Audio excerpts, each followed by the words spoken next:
Hello mga kasari-sari store, good morning. Welcome sa ating vlog ngayong araw. For today's vlog mga kasari, i-update ko kayo sa presyo ng dumating na product ng Nestle noong Wednesday kahapon. Hindi ko na-vlog kasi napakaingay dito sa amin dahil sobrang lakas ng ulan. So hindi tayo magkarinigan.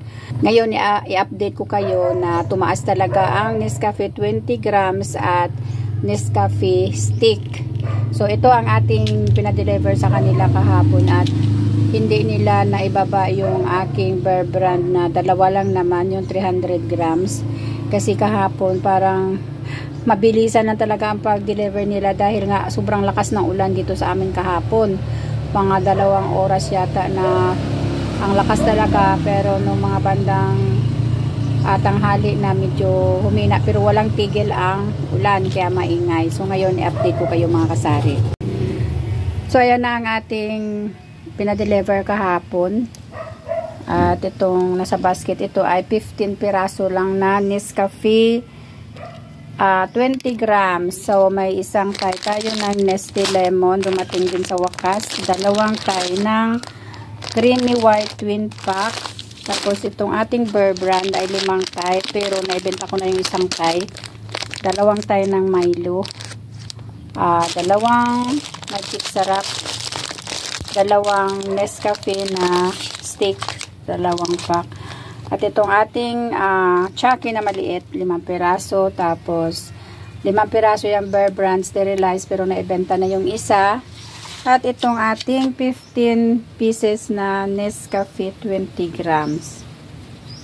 So mga kasari, ang update ko sa inyo sa Nescafe na 20 grams, ang puhunan nito ay nasa 23.20. So ngayon, pag nag-mark up ako dito, 20% kasi nga bumabawi talaga ako sa ibang product na hindi mabili, kaya yung ginagawa ko dito is 20%.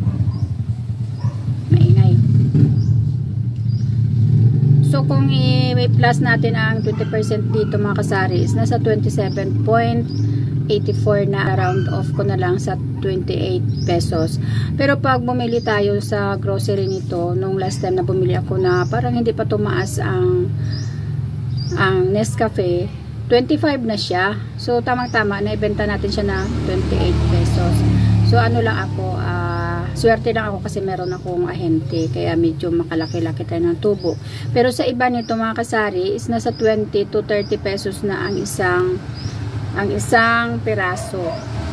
Pero dito sa akin 28. Tapos kung halimbawa na magpa-wholesale ako nito, pwede ko siyang ibigay ng 26 pesos. Sa ating Nescafe stick naman, update ko sa inyo, nasa 131 ang isang ganito. Nasa 131. So i-ano natin,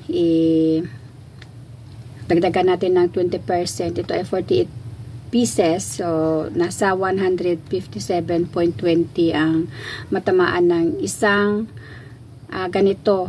Isang ganito kung sa kung dagdagan na natin siya ng 20%. Ngayon, ang 157.20 ay i-divide natin sa 48.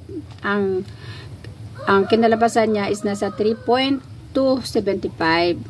So ira-round off na lang natin siya. Pwede na siya natin ibenta ng 5 pesos. Isang stick, isang ganito. 5 pesos ang isang ganito. So may kita tayo.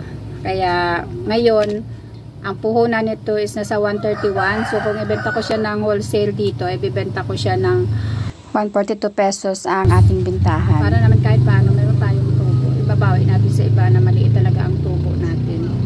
Kaya kailangan talaga natin ngayon laging check ang ating mga resibo. So yun lang mga kasaring update ko sa inyo. Mag-unboxing tayo nito mga kasari. Kailangan talaga natin ngayon magdagdag paninda or maging wais tayo. Kung pwede na magdagdag tayo ng kung ano-ano para naman kahit paano kita tayo. Kasi sobrang tumal na yung panahon dito sa akin. So grabe yung tumal. Kaya lalo na may ahente ako. So kailangan bibili tayo palagi sa ahente pag dumadaan sila. So paano kung wala tayong benta? So wala tayong pambili. Kasi tingnan nyo yung aking tanduay. Kasi di ba consignment na sila. Binabaan ako ngayon ng per case. ay yung aking dalawang case na kinuha na long neck na light at saka dark ko lang bawas hanggang ngayon, so magbabayad na ako sa Friday.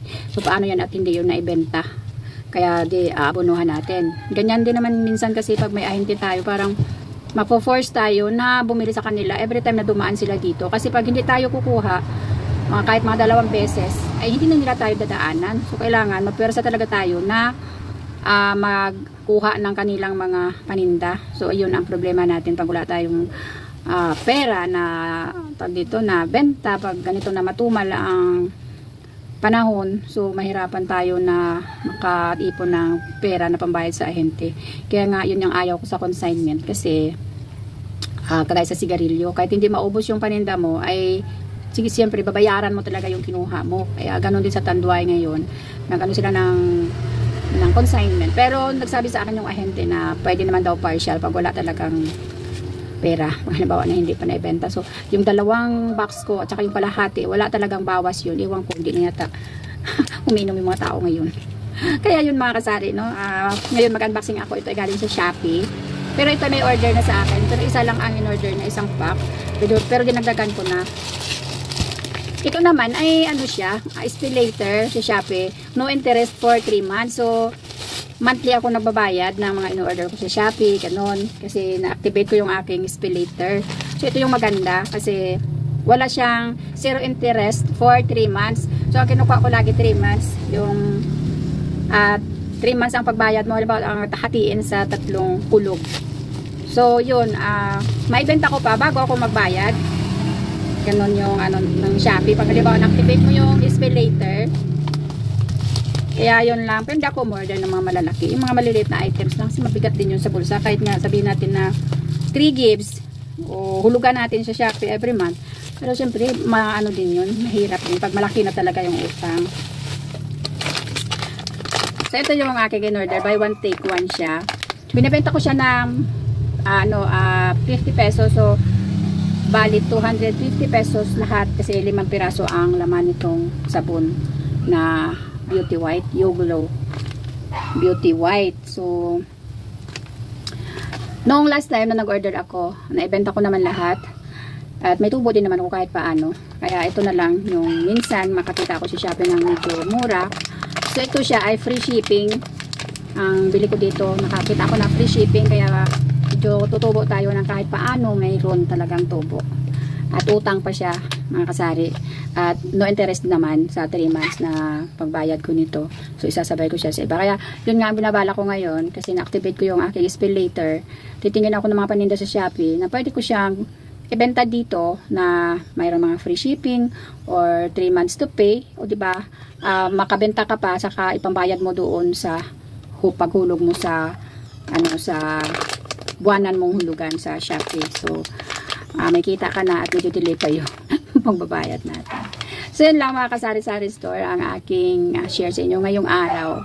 At dito sa amin ngayon, may araw pero umuulan, at kahapon whole day talaga ang ulan, kaya nasuspend yung pasok ng mga bata. So yun lang, at kita-kita tayo sa susunod kong mga videos. Bye!